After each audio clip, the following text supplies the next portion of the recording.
While we're waiting for everyone to file in here virtually, we want to get started. We'll make sure everybody's settled in. Kim, do you have any indication when everyone's been led in the room? Right now we have 5 attendees. Now 8. They seem to be populating now.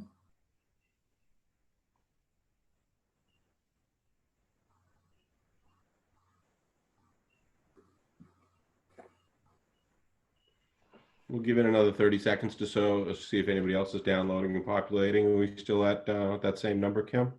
We're now at 9. Okay. Thank you for your patience. We just don't want to get started without anyone.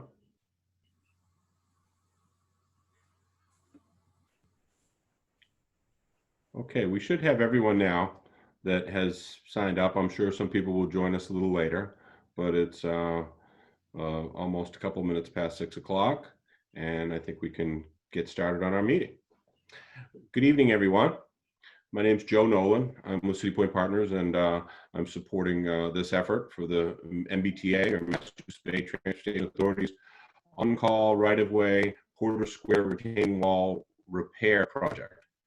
This is a virtual public meeting. We're all very familiar with them. I'm going to take us through some of the rules and how we handle the MBTA handles virtual public meetings. And if we can go to the next slide, I'll get into some of those details. Everybody by now is very aware of the COVID-19 pandemic and the different rules, the changes in the open meeting laws, which allows entities like the MBTA or your city or towns to conduct open meetings like this virtually to give everybody an opportunity to participate. The T greatly values the participation of citizens in the public meeting process, but given the current circumstances and recommendations at both the state and federal levels to limit or avoid public gatherings together with the present closure of public buildings to the public, MBTA has decided to implement remote participation procedures, and this virtual webinar is part of that effort. Next slide, please. I should let everybody know that tonight's meeting is being recorded, and the Massachusetts Bay Transportation Authority may choose to retain, distribute the video, still images, audio, and or chat transcript. Attendees will be muted, and the video will be turned off upon entry. By continuing this virtual meeting, you're consenting to participate in a recorded event. The recordings and chat transcript will be considered a public record. If you do not feel comfortable being recorded, please turn off your camera and or mute your microphone or leave the meeting. Next slide, please.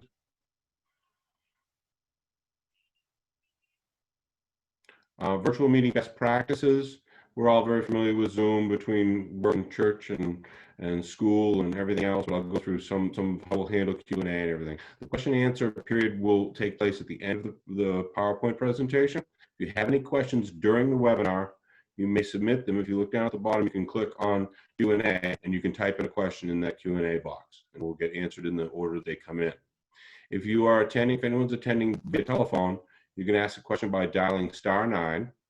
This will put you in a queue, and I will call up the last 4 digits of your phone number when it's your turn to speak. If you have any technical issues and find that you're trying to ask a question and you can't get your microphone, whatever different Zoom things sometimes happen, please call 508-443-4045, and Joe Scroy will try to help you through that, or at least translate your question for us. The meeting presentation is currently available to view on the project's website at www.mbta.com/Porter Square repairs. And the entirety of this webinar recording, including the Q&A period, will be posted on the project's website upon conclusion of the presentation. Probably tomorrow. It has to be made accessible, etc. Next slide, please. Okay, I'm going to take you through the agenda briefly. We will introduce the project team and the panelists for tonight, talk a little bit about the project background, give you an overview of its benefits, explain a little bit about the existing conditions and why the project needed to be conducted with the deterioration of the wall, talk a little about construction phasing and project schedule overall, when it's expected to be completed. You know it's begun. The potential project impacts, and then the public outreach, where you can connect with us if you have a question or anything after the meeting. And then we'll go into the questions and comments this evening. We'll have that dialogue back and forth with our neighbors. Next slide. Well, now I'm going to introduce Maribel Kelly, who is the Senior Director of Commuter Rail Infrastructure, and Maribel will introduce some of the project team and take us into the presentation. Maribel?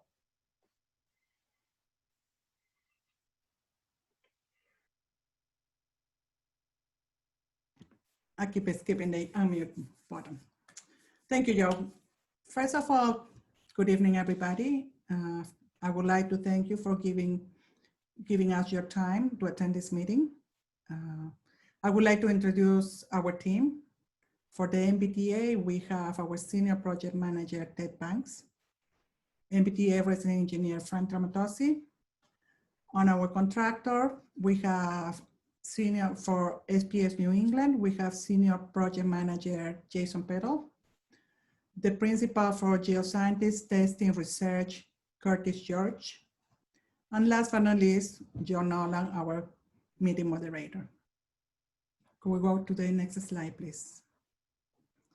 So the commuter rail on call for replace. It's a project that addresses problems within the right-of-way of the commuter rail.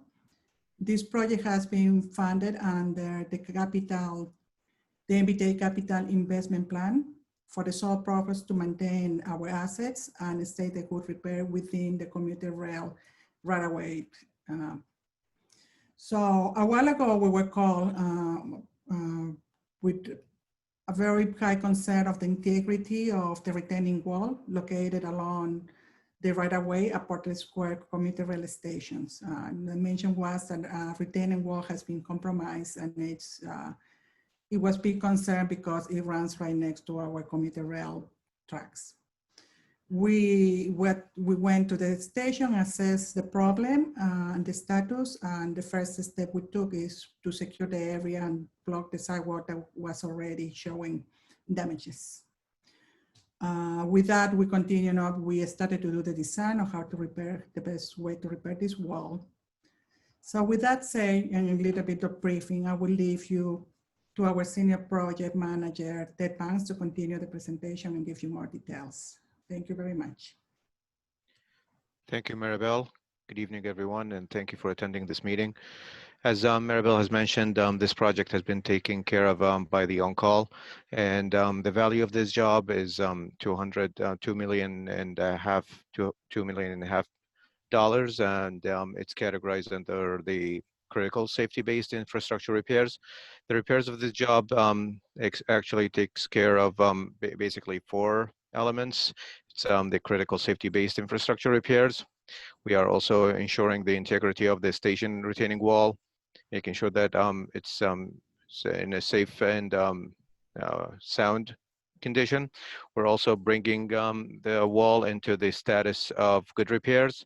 And as well, we are trying, we will be addressing the drainage system maintenance issue as well during the work of this project. Next slide, please. So the existing condition about the wall, as everyone is in the area and probably attending the meeting is aware of, this wall has been deteriorated for quite some time, and the deterioration basically took place because of the old age of the wall, as well as the weather conditions. We are addressing that, and we also are trying to address some of the elements that are in the wall that are not being used anymore, like the stairway access, which is not being used anymore. So we're going to remove that, and also we are going to, which is basically the most important element of the job. We're taking care of the right way of the sidewalk in the area. So we are making sure that we're bringing it to the status of a safe way, and that is going to increase and enhance the accessibility and the walkability of the area. Next slide, please. With that, I leave you to Jason Peddle, who's the Senior Project Manager with SPS, to talk to you and walk you through the construction phasing. Jason. Thank you, Ted. As Ted mentioned, my name is Jason Peddle, and I'm the Project Manager for SPS New England on the Porter Square project. In this section, I'll be talking a little bit on the phasing and schedule of the project. The first stage of the Porter Square project is the demolition of the existing deteriorated sidewalk and superstructure, and substructure elements. This is to make way for the new retaining wall. As many of you know, this work was completed in October The majority of the material has since been removed from the site and recycled at a handling facility. Next slide, please. Following demolition of the existing structure and before the new wall construction can begin, steel sheet piles will be driven directly in front of the existing granite block wall, like you can see in the photo here. These steel sheet piles will stabilize the existing wall while we excavate the existing soil. The sheet piles will be installed using a tracked crane and a vibratory hammer. Installation of the sheets began on Tuesday, and as you've likely noticed, a period of increased noise and vibrations will accompany this work, especially for those closest to the job site. Note that this phase is expected to be completed in late November and will be the most disruptive to the neighborhood in terms of noise and vibrations. Next slide, please. Once the sheet piles are installed, we'll begin to prepare the ground for installation of the precast wall units, also known as T-wall units, due to the shape of the precast units. The existing soil will be removed and the wall units will be placed with the help of an excavator on site. As the units are placed, we will backfill them with stone and compact the units together to lock them into place. Next slide, please. After the precast concrete wall is constructed to its full height, we'll set the precast moment slab and barrier wall units on top of it. After these precast units are set, we will set the granite curb and pour the new concrete sidewalk with cast-in-place concrete. At this point, the project will be substantially complete and only demobilization activities will take place, like restoring the road and restoring the original traffic pattern.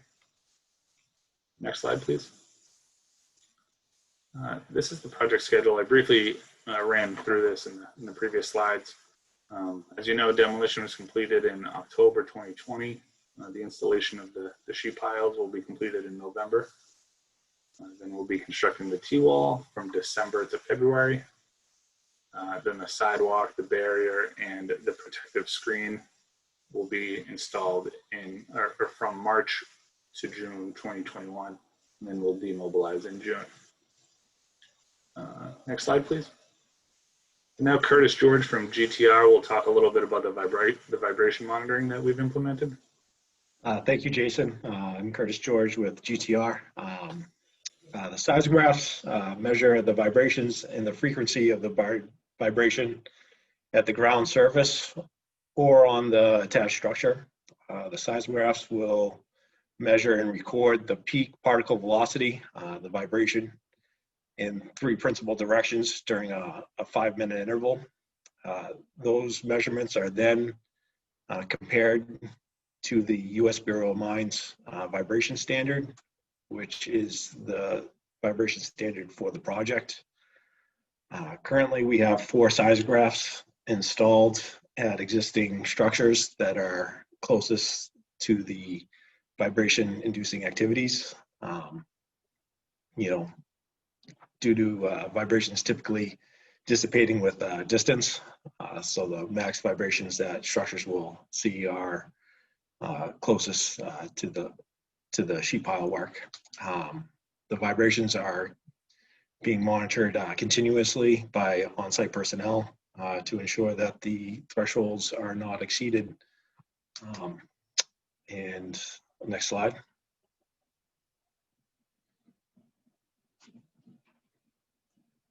Oh, Jason, you're muted. Thanks, Curtis.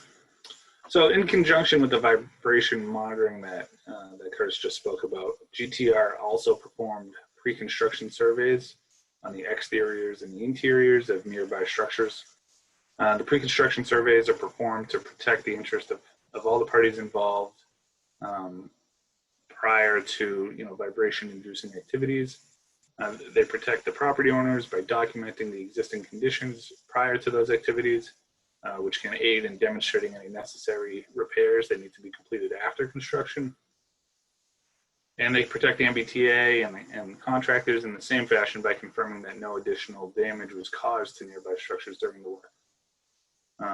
The MBTA and SPS are also actively monitoring rodent activity. Should the need arise to take action, we have a rodent control consultant on retainer. And if the public has any concerns regarding rodents at all, we encourage them to contact the project team through this email address. Next slide, please. I think we'll turn this over to Joe. Okay, thank you, Jason. Is my audio still crackling? I know we got a comment that my audio was crackling before. Sounds good, Joe. Sounds much better. Sounds good now? Okay, so thank you. Public outreach. To visit the project website, you go to www.mbta.com/Porter Square repairs. That'll give you regular updates. And you can sign up for a list where you can get email updates on the project. We've been issuing a series of construction advisories at major construction milestones with demolition and driving with the sheeting wall and detours, etc. If you live next to the property, you've probably seen Kim or someone else from our staff flyering the neighborhood on regular occurrences as this project has evolved. If you have any questions that you can't answer to, you forget to ask tonight or whatever, or you say tomorrow I have a new question, you can always go to Porter Square ROW repairs at mbta.com and send us a note, and we'll get back to you promptly.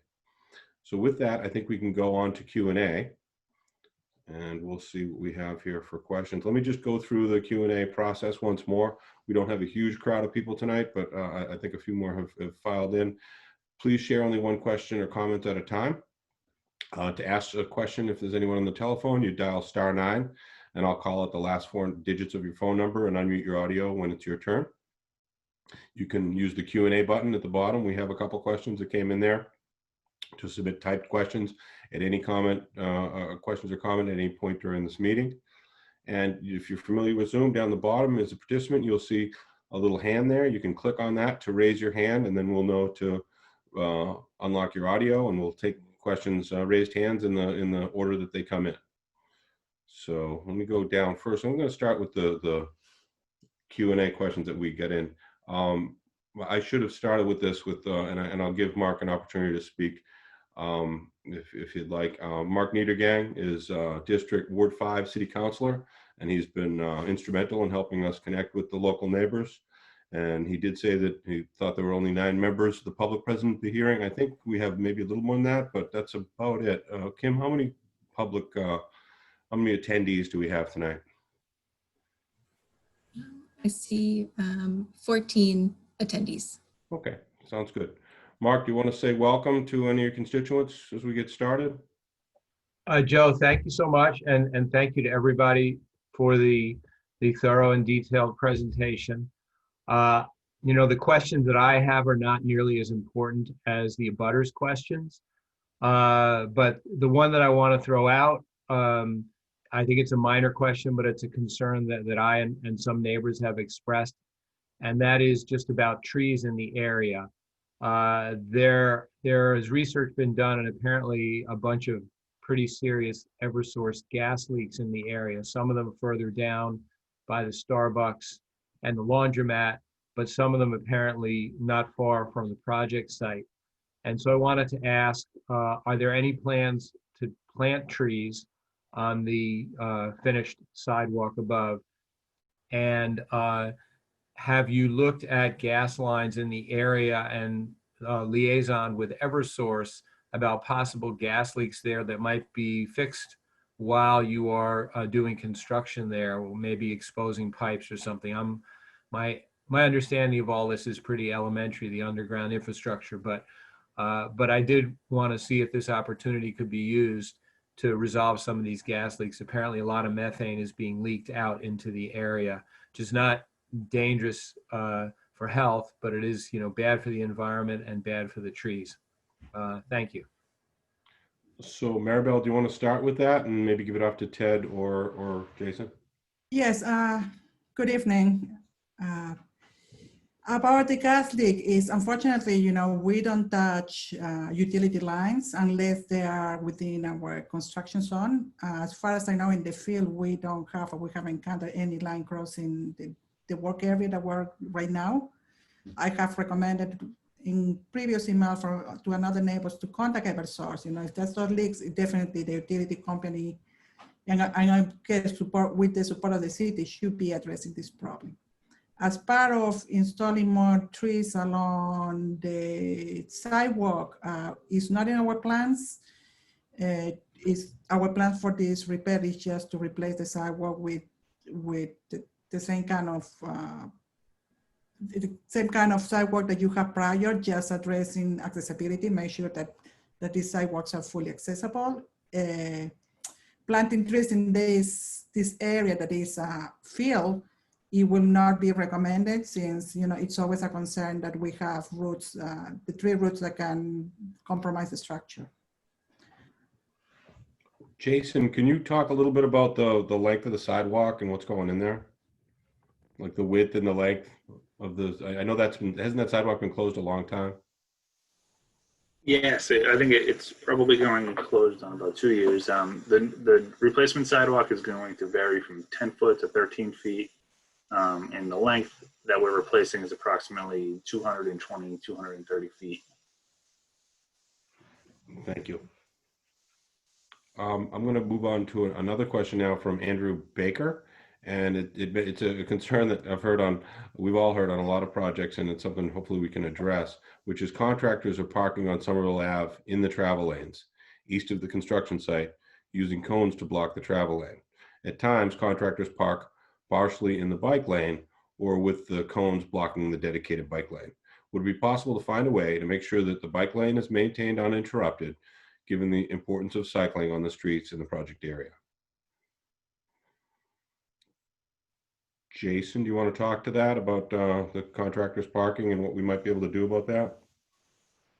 Sure. Yeah, I will definitely, on site tomorrow, we'll take a look at this and to address your question. I will say that there are times where we have to take deliveries of larger items that necessitate, further use of the street than, the rigid work zone. Right. Well, that's understandable. If you could just police your guys, it's pretty common.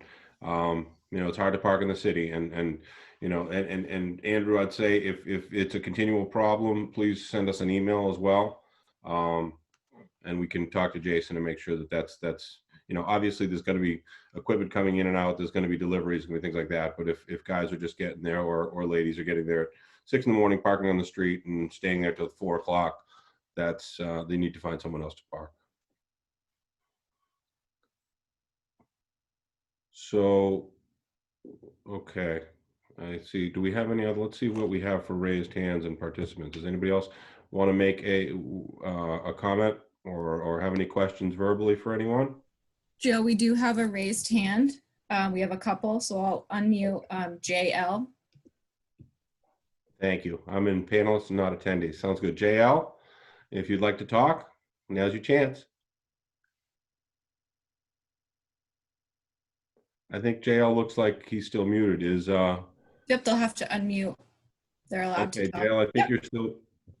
Just hit the unmute button and you'll be good to go.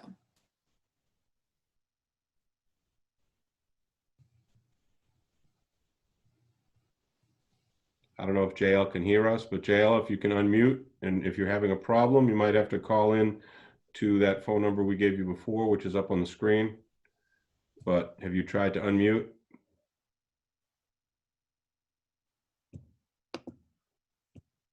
Okay, I'm going to suggest to JL, sometimes when there are different versions of Zoom, you will have a muting problem. So I'm going to ask you to call in at the number, which is 508-443-4045 if you're having a trouble unmuting, and we will get your question through that way. How about Michael Marullo? Hi there, this is Michael Marullo. Hi, Michael. For having the meeting. I'm a local resident. I live just opposite the Bell. It was nice to see you tonight. We met a few weeks ago when you had quickly rushed to put together a meeting for some concerned residents. So thank you for helping to put together that meeting, and thank you also for showing up tonight. It's great to see a familiar face. I just wanted to communicate a resident's perspective that proactive communication has been lacking from the MBTA. I feel as if we are more often than not finding out about the work that's happening after things have already started. So I just wanted to, I appreciate the timeline. I just wanted to offer to the MBTA a friendly reminder that I think it's safe to say that everyone's goal is to create a safer place for people to travel and enjoy the area. So the issue is not necessarily with the project itself, but when we're planning to work from home in days and we have, you know, things that we really need to be planning for when we're not learning about until after it's happened. I just want to communicate from a resident's perspective that that really is very, very disruptive. And I'd asked a few weeks ago if reports from the vibration monitors could be furnished to residents. I think that that's information that if it's about the structures that we live in and that we own, if they're vibrating, how much movement's happening, knowing specifically where those monitors are, knowing what sort of reports those are sharing with the project team. I understand it's a lot to coordinate, but I think that that's valuable information. And I would like to note that the demolition started prior to the surveyor. So the surveyor's role is to create a baseline, how the structures were prior to any of the construction happening. I just want to go on the record to say that is it's false. That did not happen. So I want to thank everyone for their work and for helping to make this a safer and more enjoyable place for residents to live and for guests to visit. But I think it's important that we hold one another accountable. And when it comes to proactive, it's unacceptable as far as I'm concerned. Well, thank you, Michael, for your comments, and I'm going to take them in two parts and ask them to the project team to weigh in on them. First, with regard to communications, I think we've been trying to do an excellent job since September with regard to doing a lot of flyers and you know virtual updates and trying to and emails and everything else, trying to communicate. I don't know if you're not getting those emails and updates. For instance, when the sheeting started earlier in the week, we tried to go before that, but we appreciate your comments and we'll try to do better. You can always send us an email at mbta.com, Porter Square Repairs, or Porter Square right-of-way repairs at mbta.com. But we will definitely, you know, you're an important neighbor and we will be happy to talk to you about anything at any time. With regard to how the vibration monitoring is being done and stuff, I would like to ask. Let me. Curtis. Oh, I'm sorry, Maribel, go right ahead. So yeah, no. First of all, I appreciate the input. I do understand the inconvenience that we have caused. One thing I explained when we met back in September, I think it was September 24th, is with the on-call projects, we are kind of a maintenance project that we come in, repair, and come out. We weren't expecting this project to turn in that such a great magnitude when we were called. You know, we usually get called to repair platforms, patch some concrete, patch some small retaining walls. This tend to be, it should have been a project standalone by itself. But because we were just there, there was the only contractor project that was already procured that we can address, even though it took so long, you can address in the shortest time we were there. I do apologize, you know, we have to build this outreach, this communication and community outreach out of the calls that we received back in September. So with that, we have the lesson learned. We are gonna try to do a better work, keep communicating. The second part of the vibration is when you are demolishing sidewalks and that's level of demolition, in the industry standard, it's not expected to have that much vibration as the neighbors they start contacting us and letting us know. That's why the pre-construction survey was originally scheduled to do it prior to the chip piling, not when the sidewalks were demolished. But I think, I don't know, I think I can leave the project, probably Curtis to a little bit explain a little bit more on the vibration portion. Yeah, Curtis, I thought we were putting some stuff up on websites, and also you can articulate a little bit more where the monitors are and if we need to relocate one, and just kind of, if you could take us a little in depth, a little more about what we're doing out there. Well, like I said, we have 4 seismographs set up, 2 at residential structures right on either side of Acadia Park, and 2 at the commercial building across the street, which is Leslie College.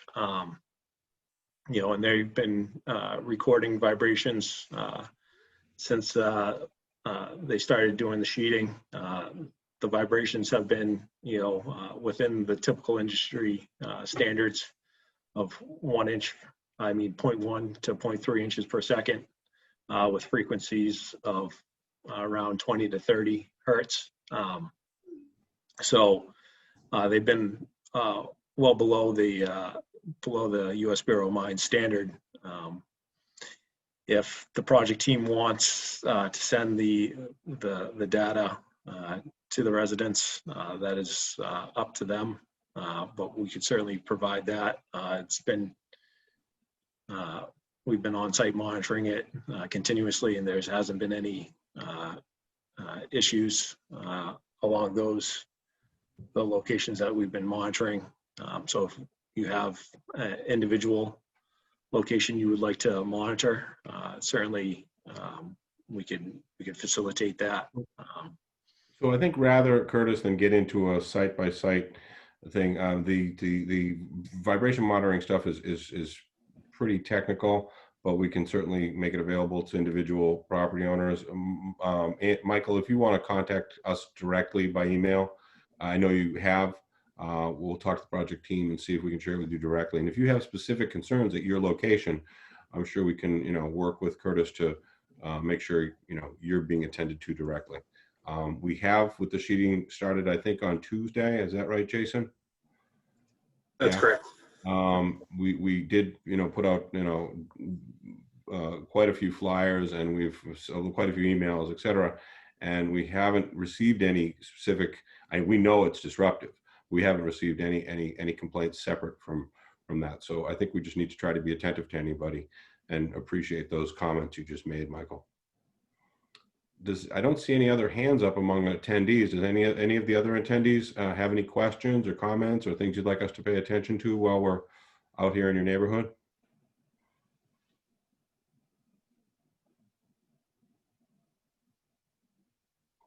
Sounds like that might be about it. You do have another question in the we Q&A do, okay, window. in the Q&A. Great, okay. So Andrew Baker, okay, George Cobra asked if the sidewalk width, I'm sorry, my tongue tied here. The sidewalk width will match the existing width on each end. Jason, you want to talk about that again a little more? Yeah, George is actually the project designer. I think he was chiming in on the sidewalk question. Okay, George. So we appreciate that feedback from him. Oh, okay, all right, very good. Andrew Baker asked, does the project have weekly newsletter naming construction impacts that will be expected for the week and potential dates of impacts? We don't have a weekly newsletter on a maintenance project as small as this, but we do put out regular emails. We can, Andrew, if you've got that as a request, we can, you know, give you updates. We try to update on major project milestones. Like for the next month, and I'll let Jason talk to this, I think the construction is going to be pretty much this. What's going on now is going to be expected through a good measure of November, and then we'll switch to the blocks. Jason? That's correct. Yep.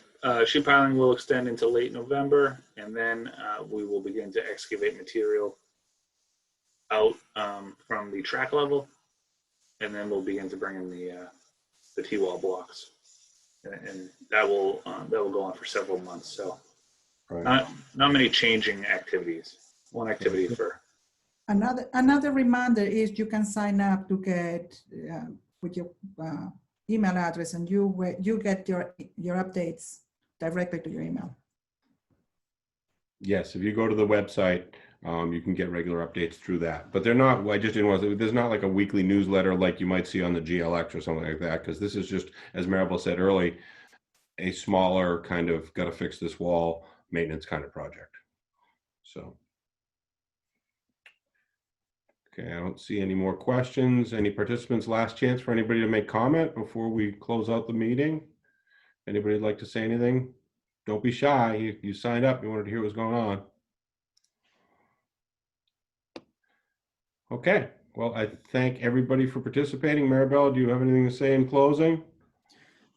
Other than thank everybody for attending. Again, we apologize for the inconvenience. It's a job that has to be done. I mean, we don't want to lose part of the avenue. We need to repair this wall for everybody's safe. And again, we understand it's disrupted. Any construction next to your door, it's disrupting, and we're gonna have equipment and beeping sounds going on through this period. We're trying to find any opportunity to to shorten the length of the project, and we're working. We're continue working. But granted, is also we are finding also some conditions that we were expecting. So even with that, say we will continue within our schedule. Sounds good. Now, Maribel, I also would see Ruth Royals has raised her hand, so we have one more question. Ruth, you want to go ahead? Are you on? I just unmuted myself. I'm sorry. I just wanted to say thank you very much for making the presentation. Well, thank you very much for taking the time to come and watch. And we're trying to be good neighbors, but you've got the emails and the data and the website. You can certainly try to keep us on our toes too. Keep us honest. We will. And thank you very much, Drew. It's a pleasure to deal with you. You've been such a great help to try to reach to the neighbors. Potter Square neighborhood has been great. Well, we just hope we can all live through this and get it behind us. Yes, indeed. I'm hearing that a lot lately on a lot of subjects. Oh, yes. Can anything else happen in 2020, right? No kidding. With that said, please stay safe. Just keep your mask on. Let's take all the measurements to stay safe. Well, we're gonna all have to stay home again. That's right. Well, thank you all very much. I appreciate obviously all of our attendees for joining us and getting more information. Like we said at the beginning and said several times, if you have additional questions, email us and reach out. We will get back to you directly and coordinate with the project team. And thank you obviously to all the panelists for doing such a great job and providing this information to our neighbors here, and look forward to getting this wall rebuilt, the sidewalk back up in order, and 2020 being over, and hopefully 2021 being a little bit less eventful year. So everyone take care, and thank you very much for attending. Thank you. Bye now.